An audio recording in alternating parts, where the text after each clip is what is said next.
Assalamualaikum warahmatullahi wabarakatuh. Kami dari kelompok 8 yang beranggotakan Tegar Satria NPM 150111 dan Iza NPM 180028, Muhammad Hanafi NPM 180031, saya sendiri Vivi Puspandini NPM 18000112. Di sini saya akan mempresentasikan jurnal yang pertama. Introduction for use. Yang pertama ada introduction.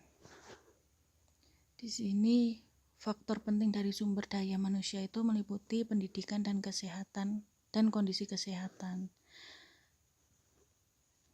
Terus according to economic above two things and correct for the workforce to have high productivity. Ada dua macam. Yang pertama qualified education and skill. Di sini pendidikan itu penting dan kualitas itu sangat dibutuhkan serta keterampilan juga sangat dibutuhkan. Yang kedua, kesehatan fisik dan mental pekerja yang baik itu mempengaruhi kinerja pekerjaan dalam melaksanakan pekerjaan tugas. Kondisi kesehatan yang baik itu membuat produktivitas itu meningkat. Begitu. Kemudian condition of the Indonesia education sector. Nah, di sini tujuan pemerintah Indonesia melaksanakan kebijakan pendidikan tanpa pungutan adalah dengan membuka akses bagi semua anak usia sekolah, anak-anak untuk mendapatkan pendidikan yang baik. Jadi di sini tujuan pemerintah tua agar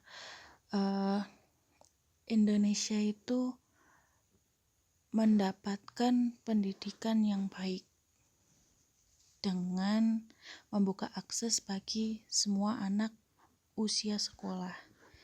Kemudian ada literatur review.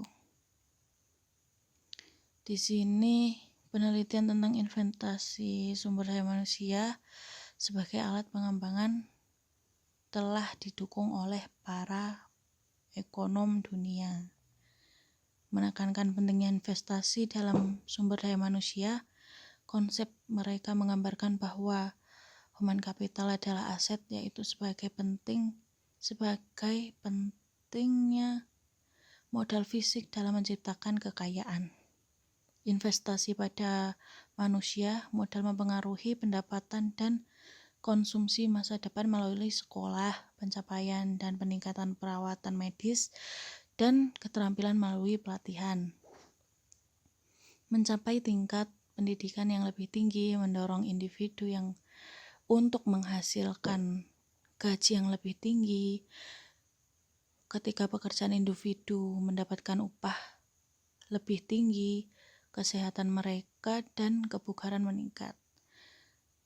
Mereka mampu membeli makanan yang lebih bergizi supaya untuk meningkatkan daya tahan dan produktivitas kerjanya juga. Di sini menjelaskan bahwa tingkat sekolah pendaftaran berkorelasi positif dengan pertumbuhan ekonomi. Temuan Hanung Sek dan Kimco tahun 1993 menyatakan bahwa kualitas pendidikan berpengaruh pada produktivitas dan derajat ekonomi pertumbuhan bangsa, mirip dengan temuan Barrow dan Salai Martin di tahun 1995 menjelaskan bahwa tahun sekolah rata-rata untuk laki-laki dan wanita di tingkat pendidikan tinggi secara signifikan mempengaruhi tingkat pertumbuhan GDP per kapita. Selanjutnya, model atas produktivitas ekonomi di Indonesia. Yang pertama harus dilihat pada fungsi linear berdasarkan prinsip dasar Pendekatan yang biasa digunakan dalam menganalisis sumber daya manusia dan produktivitas tenaga kerja. Sebagian besar studi empiris sedang meneliti hubungan antara pendidikan dan produksi dengan menggunakan fungsi pendapatan kerangka kerja. Dalam pendapatan konvensional ini, faktor keuntungan digunakan sebagai proksi untuk produktivitas, yang kemudian adalah laba fungsi dapat memperkirakan pengaruh pendidikan terhadap produktivitas. Agrey, Eliab, dan Joseph menyatakan bahwa pendekatan kedua adalah memperkirakan hubungan antara modal manusia dan variabel tenaga kerja. Produktivitas dilakukan dengan menggunakan analisis produksi. Selanjutnya, uji akar unit. Ringkasan hasil root test atau uji akar unit untuk melihat kondisi data stasioner berdasarkan Augmented Decay Fuller atau ADF menunjukkan bahwa GDPT, HLT, HLT, LPT, LST, dan LTT diam pada perbedaan pertama. Bagaimanapun, variabel stasioner dikonfirmasi. Selanjutnya adalah melihat hubungan jangka panjang antara RGDP dan menguji variabel bebasnya dengan menggunakan ARDL model. Namun, panjang lag harus ditentukan terlebih dahulu dengan AIC. Selanjutnya adalah kointegrasi. Hasil penelitian menunjukkan bahwa F-statistik dihitung untuk model persamaan sebelah lebih besar dari nilai kritis dari batas atas di level 10%. Oleh karena itu, hipotesis nolnya adalah ditolak. Kesimpulannya menyiratkan bahwa human capital di Indonesia dan produktivitas memiliki hubungan jangka panjang. Kemudian, setelah mengkonfirmasi adanya hubungan kointegrasi dengan statistik F, kita bisa mendapatkan alasan untuk memperkirakan elastisitas jangka panjang dan jangka pendeknya. Dalam makalah ini, menyelidiki korelasi antara kualitas sumber daya manusia dan produktivitas tenaga kerja di Indonesia dengan menggunakan metode autoregressive distributed lag.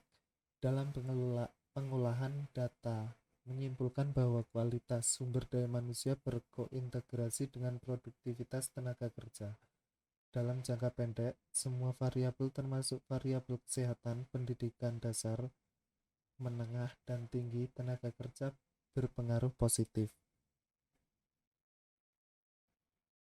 Dalam temuan ini menunjukkan bahwa variabel-variabel ini perlu diamankan oleh kebijakan pemerintah. Namun dalam jangka panjangnya, variabel pendidikan tinggi perlu diutamakan oleh pemerintah guna menghasilkan lulusan perguruan tinggi yang berketerampilan tinggi. Artinya, lulusan perguruan tinggi perlu dibekali dengan keterampilan lebih lanjut untuk berubah menjadi tenaga kerja berketerampilan tinggi juga. Hasilnya, mereka akan menjadi pasokan potensial di pasar tenaga kerja, sedangkan variabel kesehatan perlu lebih difokuskan agar kesehatan tenaga kerja menjadi perhatian pekerja, perusahaan, atau lembaga pemberi tenaga kerja. Pada akhirnya, tampaknya benar bahwa kualitas sumber daya manusia merupakan faktor penyebab produktivitas tenaga kerja di Indonesia. Pengaruh keselamatan kerja dan kesehatan kerja terhadap karyawan produktivitas di PT Sisirau Aceh Tamiang. Jurnal Manajemen Studi Program Fakultas Ekonomi Universitas Samudra Indonesia.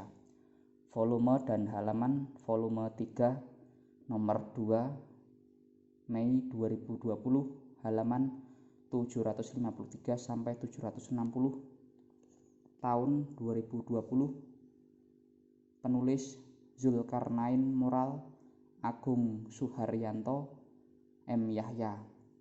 Peninjau kelompok 8, hari Senin 24 Mei 2021.